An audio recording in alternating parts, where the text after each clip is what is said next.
Hi guys, let's talk about common and proper nouns today. Remember that a common noun is going to name any person, place, thing, or idea. So a common noun here would be that this is a cat.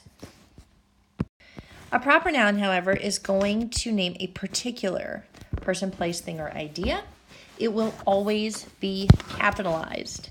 So if the common noun is cat, the proper noun here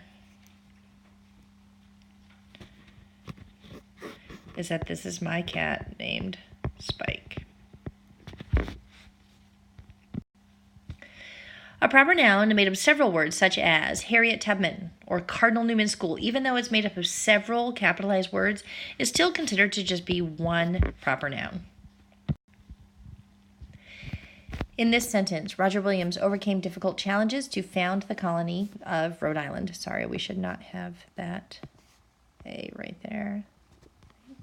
Let's find the proper nouns. We have the proper noun of Roger Williams and Rhode Island. Common nouns, challenges, and colony.